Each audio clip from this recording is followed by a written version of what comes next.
O Estado está em todos os lugares, seguindo você por onde você for. Às vezes, você se sente seguro perto dele e até pensa nele como um grande amigo urso. Este é o Visão Libertária. José Ortega y Gasset foi um filósofo espanhol do início do século XX. Seus trabalhos sobre filosofia e política entram num contexto de uma Espanha e uma Europa prestes a entrar num século onde a violência estatal culminaria em vários conflitos, ocasionando milhares de mortos e estabelecendo os ideais democráticos e o direito internacional das nações. Em seu livro mais famoso, A Rebelião das Massas, ele fala sobre o estado de coisas na Europa, sobre o surgimento do chamado homem-massa, o homem que só tem opiniões alheias, mas é expert em tudo, de movimentos como o bolchevismo e o fascismo, e sobre o estado geral da Europa naquela época, apática, como que esperando o surgimento de alguém com o poder de mando. O espanhol também apresenta nesse livro uma analogia interessante sobre entendermos a atuação do Estado sobre o indivíduo e como agem suas forças sobre a sociedade. Somos docilizados a essa violência estatal desde o primeiro momento e nos habituamos a ter o Estado como nosso amigo urso, como ele afirma em uma narrativa, onde o homem possui um amigo urso que caminha com ele por um caminho. O homem, cansado da caminhada, recosta-se a uma árvore e adormece. Um inseto pousa sobre o homem e o urso, solícito, tenta matar o inseto para proteger o homem de uma possível picada. Mas sua força desmedida acaba matando também o amigo humano. Essa é a personificação do Estado na visão do espanhol Ortega y Gasset, pois, embora se mostre amigável inicialmente ao homem, sempre agirá sobre ele com uma força excessiva, tornando essa amizade prejudicial. No capítulo 13 dessa obra, intitulado O Maior Perigo, o Estado, Gasset tece a gênese do Estado de direito moderno e democrático, afirmando que aquilo que se considerava como Estado por volta do fim do século XVIII podia ser considerado pouquíssima coisa. Em sua maioria, as nações europeias comandadas por famílias nobres, imbuídas de ideias conservadoras e de tradições petrificadas por gerações, embora cheias das virtudes dos nobres, andava mal da cabeça.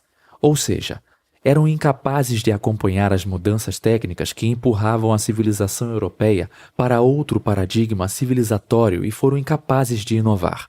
As inovações necessárias foram traduzidas por outra classe de homens, mais práticos e sem nobreza, os snobs burgueses. Segundo o espanhol, a palavra snob designa justamente a ocupação e a classe da pessoa, que era marcada nas listas de vizinhos, um costume dos britânicos, com a abreviatura S-Nob, ou seja, sem nobreza. A incapacidade de inovação e racionalização do serviço burocrático estatal seria a causa dos estados débeis da época. Por essa insubmissão ao aumento do poder das classes governantes e dos nobres que os apoiavam, os governos da época, por medo de revoltas populares, declinaram da vontade de expandir o controle estatal, cedendo espaço cada vez maior para o poder inovador e organizador da classe burguesa. Tal tática se mostrou um verdadeiro tiro no pé. O Estado que surgiu então é o oposto daquele que o antecedeu, sendo como produto de mentes brilhantes, dinâmico, racional e projetado para a eficiência de resultados. De modo contraintuitivo, Ortega crê mesmo que o antigo absolutismo europeu respeitava instintivamente a sociedade muito mais do que o nosso Estado democrático. Mas como assim? Ele prossegue dizendo, abre aspas, plantado no meio da sociedade, basta acionar uma mola para que suas enormes alavancas se ponham em ação e operem fulminantes sobre qualquer membro do corpo social. Esse é o maior perigo que ameaça a civilização hoje, a estatização da vida, o intervencionismo do Estado, a absorção de toda a espontaneidade social pelo Estado. A sociedade terá que viver para o Estado. O homem viverá para a máquina do governo. Fecha aspas. Ou seja, aquilo que chamamos hoje de Estado Democrático de Direito é uma invenção oriunda de mentes racionalizadoras do processo burocrático. Esse projeto, voltado para a eficiência máxima da máquina estatal, não possui limites definidos em sua concepção, o que equivale a dizer que o Estado em si, como organismo, pode crescer indefinidamente, como células cancerígenas, e ocupar todos os espaços da vida pública, o que de fato pode ser constatado analisando a história do século XX e os rumos atuais das nações. No começo do século XX, acreditava-se que o único nêmesis da democracia era o autoritarismo, seja de esquerda, representado pelo comunismo, ou de direita, representado pelo nazifascismo. Hoje, porém, há razões para crer que esse Estado eficiente, adaptativo e em constante mutação para adequar-se a uma sociedade líquida pós-moderna, não precisa emular velhas fórmulas de autoritarismo, pois sempre crescendo e nunca cometendo o erro de velhas realezas de diminuir a si próprio e ficar datado, engendrou novas fórmulas para manter-se atualizado e em constante crescimento, penetrando de modo tão capilar nas entranhas da sociedade para ser tão onipresente, onipotente e onisciente quanto possível, como nunca antes sonhou o Estado absolutista de Thomas Hobbes. O Estado democrático de direito é o maior inimigo atual da democracia, e isso sem perder a aparência de democrático. Como disse depois Aldous Huxley, 10 anos após o lançamento de Admirável Mundo Novo, abre aspas, não há, por certo, nenhuma razão para que novos totalitarismos se assemelhem aos antigos. Os governos pelos cacetetes e pelotão de fuzilamento, pela carestia artificial, pelas prisões e deportações em massa, não é simplesmente desumano. É de maneira demonstrável ineficiente. E numa época de tecnologia avançada, a ineficiência é o pecado contra o Espírito Santo. Fecha aspas.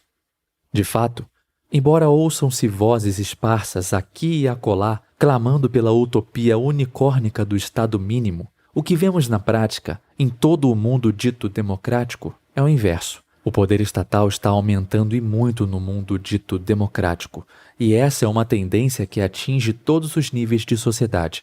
O aparelhamento estatal está disperso, atuante e vigilante contra o indivíduo. Basta que ele acione uma de suas molas para que nós sintamos onde estivermos o tapa do urso amigo. O aumento do poder estatal está baseado no apoio que recebe de pessoas com mentalidade coletivizante, que acreditam que a atuação estatal é necessária para organizar a vida humana em sociedade. É justamente esse tipo de homem que foi chamado pelo filósofo espanhol de homem-massa. O homem-massa crê que ele e o Estado são amigos, e são uma única coisa, um único ser coletivo. A massa diz a si mesma, o Estado sou eu, o que é um erro perfeito.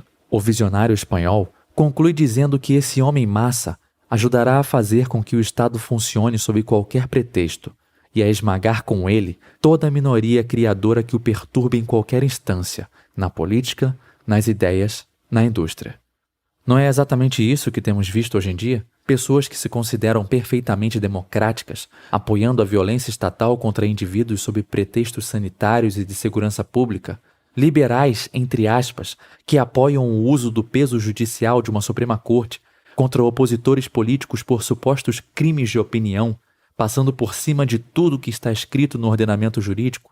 É esse o Estado amigo urso, que se é uma ameaça mortal até mesmo para aquele que o apoia, imagine como ele agirá contra aquele que se mostra seu inimigo. Podemos concluir dizendo que lutar contra o aumento do poder estatal no mundo parece uma luta inglória, mas mesmo assim, devemos apoiar iniciativas, mesmo que pequenas, que visem diminuir o controle estatal nos mais diversos setores e criar bolsões livres de interferência. Free zones, como no caso do Bitcoin na área financeira, que se tornem viáveis e atrativos para que cada vez mais pessoas possam vislumbrar a viabilidade de iniciativas que nos libertem das garras estatizantes e do seu poder de coerção. Isso, a longo prazo, só pode nos fazer bem como consumidores, investidores, cidadãos e seres humanos. Obrigado por sua audiência.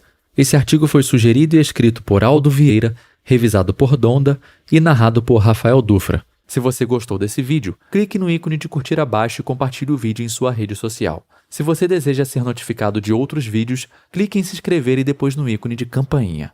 Um abraço e até a próxima.